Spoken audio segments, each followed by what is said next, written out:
사도신경으로 신앙을 고백하시겠습니다. 전능하사 천지를 만드신 하나님 아버지를 내가 믿사오며 그 외아들 우리 주 예수 그리스도를 믿사오니 이는 성령으로 잉태하사 동정녀 마리아에게 나시고 본디오 빌라도에게 고난을 받으사 십자가에 못 박혀 죽으시고 장사한 지 사흘 만에 죽은 자 가운데 다시 살아나시며 하늘에 오르사 전능하신 하나님 우편에 앉아 계시다가 내려서 산자와 죽은 심판하러 오시리라. 성령을 믿사오며 거룩한 공예와 성도가 서로 죄를 사하여 주시는 것과 몸이 다시 사는 것과 영원히 사는 것을 믿사옵나이다. 아멘. 찬송가 211장 찬송하시겠습니다.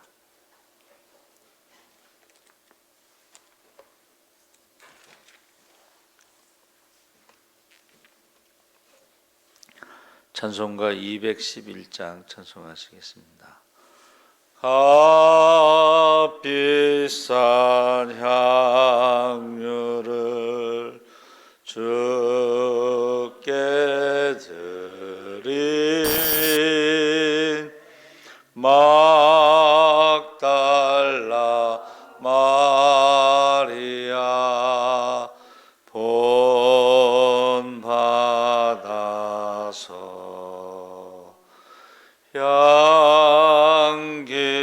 향기로운 산제물 주님께 바치리. 사랑의 주 내 주님께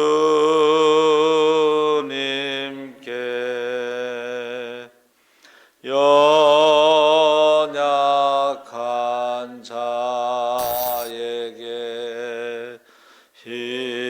힘을 주고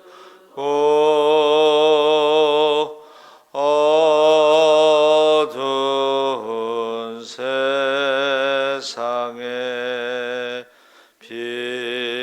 빛을 비춰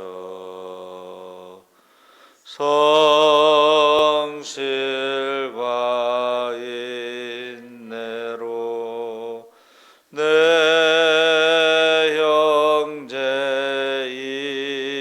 이끌리. 사랑의 주 내 주님께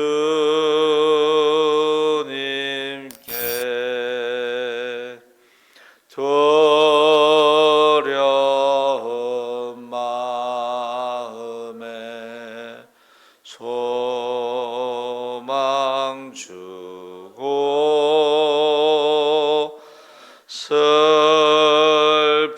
슬픔에 쌓인 자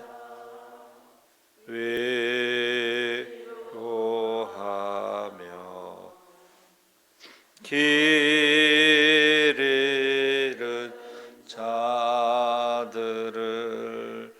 친절히 이끌리. 사랑의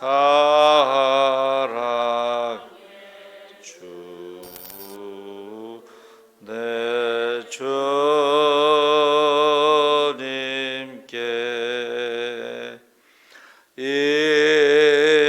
인생의 황혼이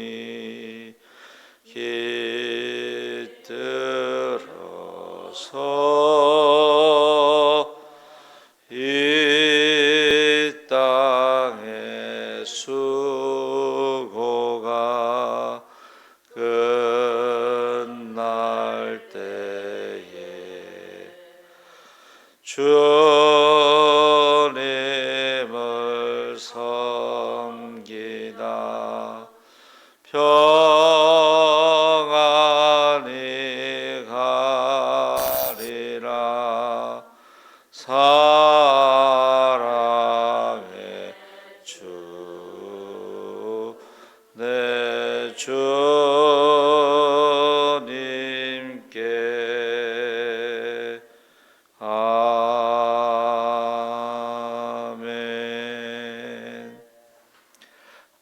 하나님 말씀 마가복음 14장 3절에서 9절까지 말씀을 보겠습니다. 신약성경 79쪽에 있습니다. 14장 3절에서 9절까지 말씀을 우리 다 같이 읽겠습니다. 예수께서 베다니 나병 환자 시몬의 집에서 식사하실 때에 한 여자가 매우 값진 향유 곧 순전한 나드 한 옥합을 가지고 와서 그 옥합을 깨트려 예수의 머리에 부으니 어떤 사람들이 화를 내어 서로 말하되 어찌하여 이 향유를 허비하는가? 이 향유를 300데나리온 이상에 팔아 가난한 자들에게 줄 수 있었겠도다 하며 그 여자를 책망하는지라. 예수께서 이르시되 가만두라. 너희가 어찌하여 그를 괴롭게 하느냐? 그가 내게 좋은 일을 하였느니라. 가난한 자들은 항상 너희와 함께 있으니 아무 때라도 원하는 대로 도울 수 있거니와 나는 너희와 항상 함께 있지 아니하리라. 그는 힘을 다하여 내 몸에 향유를 부어 내 장례를 미리 준비하였느니라. 내가 진실로 너에게 이르노니 온 천하에 어디서든지 복음이 전파되는 곳에는 이 여자가 행한 일도 말하여 그를 기억하리라 하시니라. 아멘. 할렐루야. 좋은 아침입니다. 잘 오셨습니다. 감사합니다. 오늘 말씀의 제목은 거룩한 허비입니다. 한 여인이 자신의 옥합을 가져와 깨뜨렸습니다. 그래서 그 베다니 나병 환자 시몬의 집에서 식사하실 때에 순전한 나드 한 옥합을 가져와서 깨뜨려서 예수님의 머리에 부은 사건입니다. 이것은 고난주간 바로 직전에 토요일에 있었던 사건입니다. 그래서 6월절 엿새 전에 예수께서 베다니에 이르시니 그래서 요한복음 12장 1절에 6월절 엿새 전이라고 말하고 있습니다. 그래서 제가 말씀을 준비하면서 이 여인보다 헌금을 더 많이 하는 사람도 있었겠지만 언제 드렸느냐가 참 중요하다. 예수님이 6월절 엿새 전에 그 여인이 드렸기 때문에 이것이 기록에 남아있다 이렇게 생각할 수가 있습니다. 그리고 어디에서 있었던 사건이냐면 베다니 나병 환자 시몬의 집이다. 그래서 베다니는 예루살렘에 한 2km 정도 가까운 마을인데 제가 생각할 때는 이제 거지 마을이다. 그리고 나병 환자라는 것은 고침받은 예수님께 나병을 고침받은 시몬의 집이다.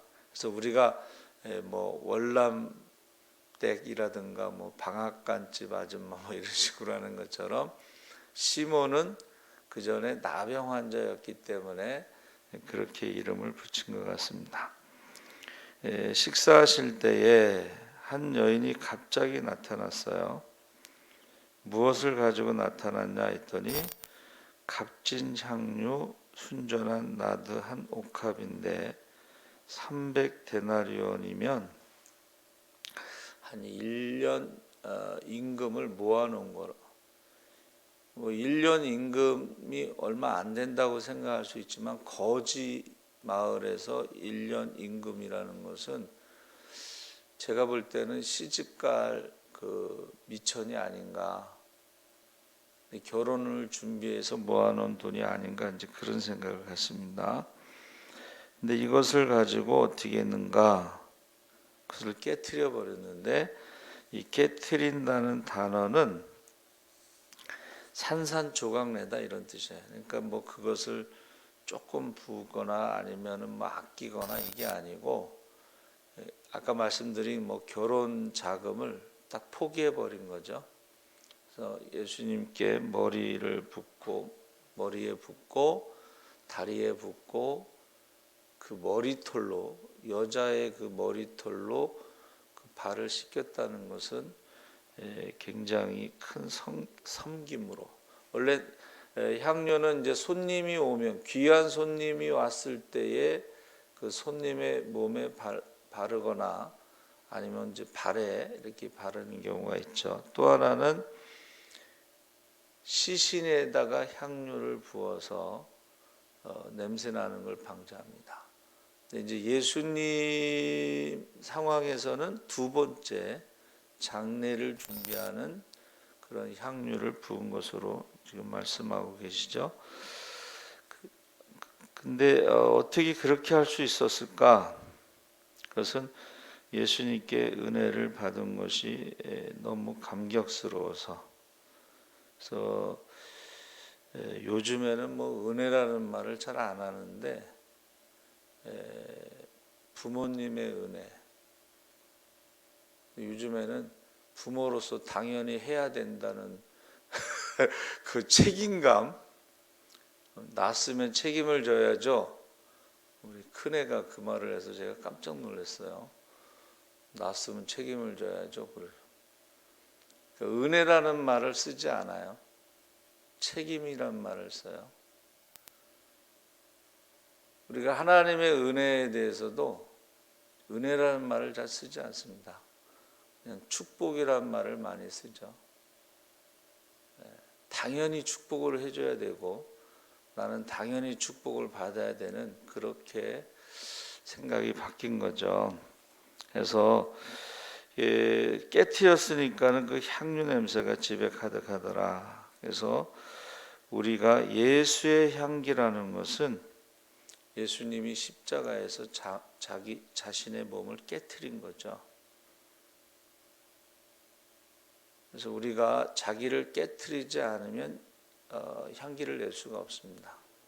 자기를 부인하지 않으면, 결국은 자기를 부인하지 않으면 자기 생각, 사람의 모습. 그래서 어느 목사님은 가까이 오지 말라고, 냄새 나니까. 존경하던 분들이요, 어떨 때 굉장히 가까이 가게 되면 실망할 수가 있어요.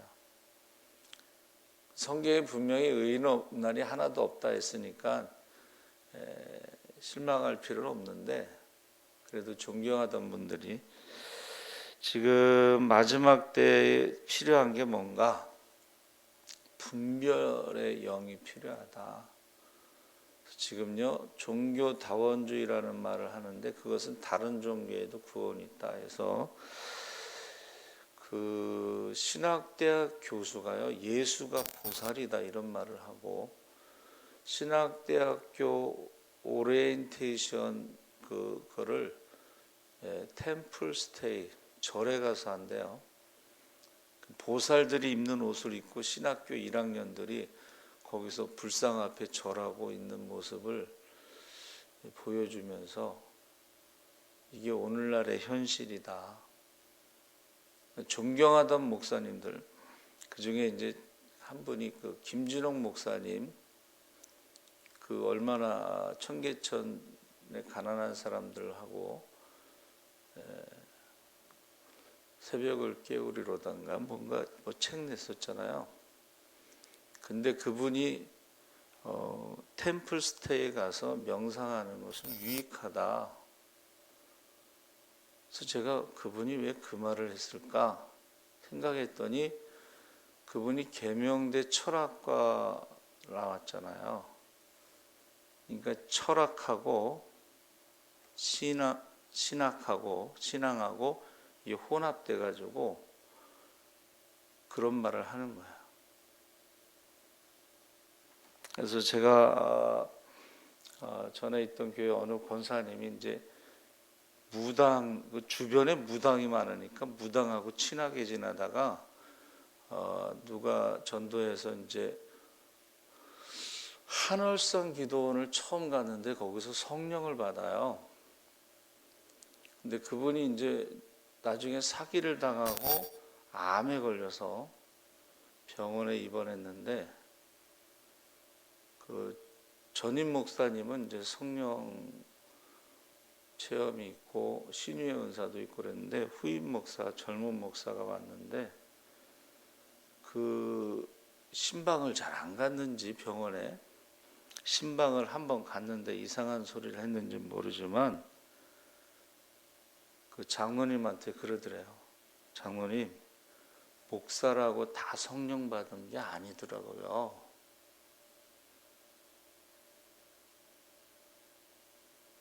그러니까 지금요, 혼합주의, 혼돈, 그러니까 창세기에 나오는 흑암, 어둠, 혼돈. 신학대학 교수가 예수가 보살이라고 그러고 자기는 신학자이면서 어느 큰 스님한테 뭐를 받아가지고 뭐 보살이고 뭐 이런 말을 하는데 전혀 주저함이 없이 그런 시대에 저희가 살고 있는 거예요. 자, 여기서 이 여인의 그 향유 부은 것을 가지고 허비라는 말을 쓰는 제자들이 있는데 재밌는 것은 여러분 그 4절에 어떤 사람들이 화를 내어 서로 말하되 어찌하여 이 향유를 허비하는가. 이 어떤 사람들이 누구예요? 제자들이에요. 제자들. 가룟 유다가 이제 앞장서서 헌금 관리를 했으니까 300데나리온 이상 정확하게 가난한 자들을 위해서 그때 예수님께서 뭐라고 말씀하셔요? 가난한 자들은 언제든지 너희가 도와줄 수 있지만 그 말씀하시죠. 그리고 이 여자가 한 것은 내게 좋은 일을 했다. 그래서 오늘날 이 우리가 언어 있잖아요. 언어.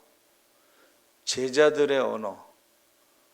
제자들의 언어는 허비했다고 그러는 거고 책망하고 다른 성경 복음서에는 분개했다고 그랬어요. 허비라는 단어와 책망이라는 단어와 분개라는 단어를 사용하고 있어요. 제자들은. 근데 예수님은 좋은 일을 했다. 복음이 전파되는 곳에 이 여인이 한 일을 꼭 말해라.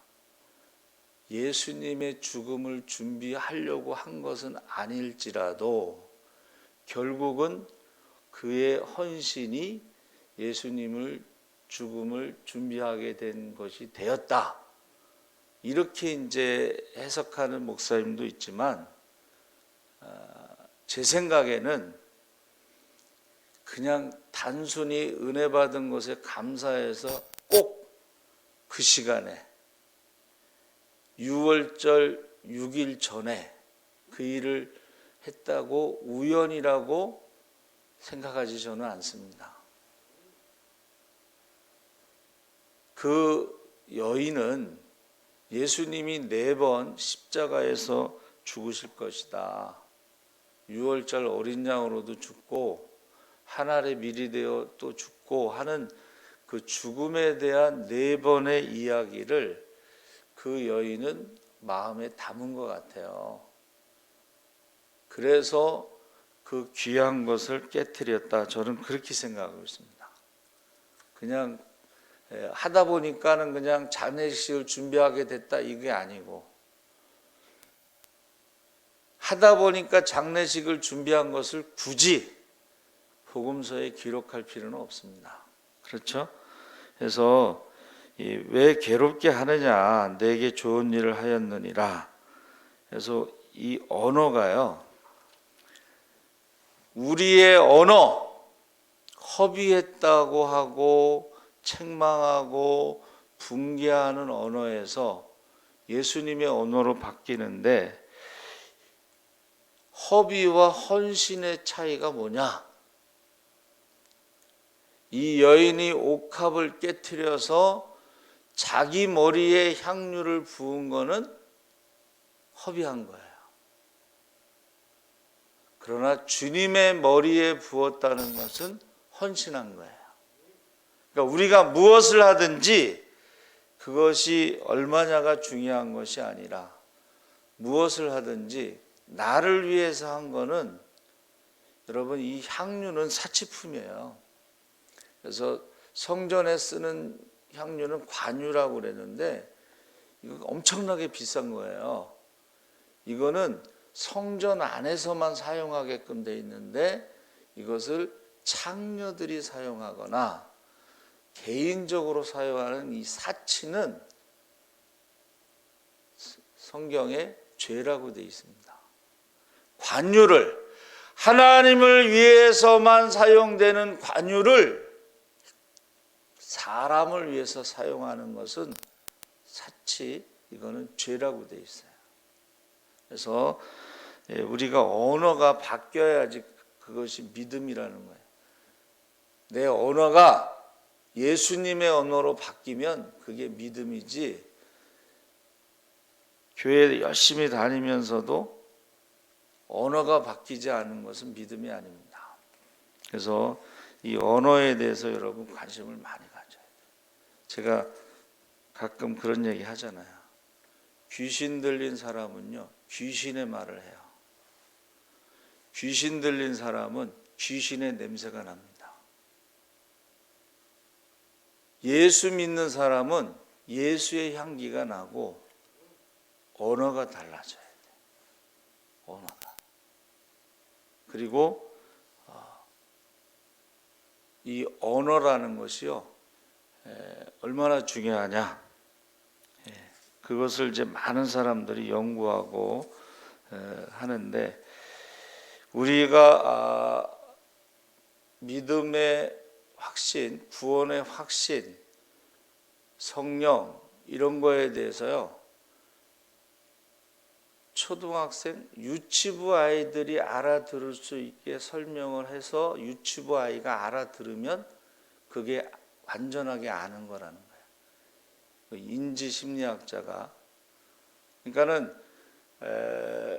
모든 분야에서 성공한 사람의 특징, 상위 0.1%의 그 학생들의 특징이 뭐냐면 아주 어려운 것을 아주 그냥 그 학교에 청소하는 아줌마를 앉혀놓고 설명해도 그 아줌마가 알아들을 수 있게 설명하는 것이 0.1%의 학생들의 특징이라는 거예요. 그래서 우리가 뭐 물어봤을 때 대답하지 못하면 그건 모르는 겁니다. 그리고 그 사람이 설명했을 때 아이들이 이해하지 못하고 이 아저씨 무슨 소리 하는 거야? 그러면 모르는 거라는 거예요. 그래서 저와 여러분이 이 언어가 얼마나 중요하냐. 그 남자의 언어를 이해하지 못하는 여자는 결혼하지 말고 혼자 사는 게 좋다. 누가 그랬어요? 여자의 언어를 이해하지 못하는 남자는 사랑으로 시작해서 고통으로 간다. 그 언어가 그만큼 중요해요. 그러니까 여기서 우리가 옥합 사건에서 중요한 건 제자들의 말과 예수님의 말이 어떻게 다른가 하는 것을 꼭 기억해야 됩니다. 그래서 아까 김진옥 목사님 말씀을 예를 들었잖아요. 철학을 전공하고 신학을 하고 목회를 하는데 뭐 체험도 많고 설교도 잘하셔요. 근데 그 철학의 언어가 혼합돼서 이상한 소리를 하는 거야. 이상한 소리. 그래서 여러분 정신을 똑바로 차려야 돼. 어떤 졸업장, 타이틀, 그게 진리가 아닙니다. 그게 진리가 아니에요. 그래서 저와 여러분 거룩한 허비라는 것은 주를 위해서 물질도, 주를 위해서 시간도, 주를 위해서 봉사도, 이게 바로 헌신이라는 말이고, 나를 위해서 하는 것들은 그것은 허비다. 거룩한 허비라는 것은 구별되어진다. 그래서 허비라는 히브리어가요 타맘인데, 이것은 창세기 47장 15절에 보면은 기근 7년 기근이 들었을 때에 사람들이 와서 우리가 양식을 사는데 돈을 다 썼습니다. 이런 뜻이에요. 그리고 이것이요 다른 것으로는 멸망이다 이런 뜻도 있어요. 이게 무슨 말이냐면 결국 사람들이 소망 없는 넓은 길로 간다. 넓은 길은 필경은 사망이라고 그랬죠. 그러니까 제자들이 지금 이 여인에 대해서 말한 거는 가난한 자를 구제하는 것이 좁은 길이고 그것이 하나님의 말씀이다라고 하면서 책망하는 거예요. 그래서 가장 무서운 것은 하나님의 말씀을 가지고 다른 사람들을 판단하고 비판하고 책망하는 것입니다. 그래서 소통의 그 목적은 문제를 해결하는 것이 아니다. 관계는요, 맞는 말을 기분 나쁘게 하면 관계가 깨진다 그랬어요. 그게 무슨 말이냐면 똑같은 말이라도 우리가 아다르고 어다르는 제자들이 한 말이 틀린 말은 아니에요. 그렇죠? 틀린 말은 아니지만 그 언어가 주님을 위한 언어가 아니고 사람들을 위한 언어였다 하는 것을 말해주고 있어요. 맞는 말 잘하는 사람들이요 기분 나쁘게 이렇게 명령 쪽, 지시하는 쪽, 자기 중심으로 하나님과 같은 존재로 자기가 항상 위에서 이런 것은 주님의 자리를 자기가 앉아서 메시아 콤플렉스라고 그래서 내가 없으면 안 돼. 이렇게 생각하는 사람들의 언어라는 것입니다.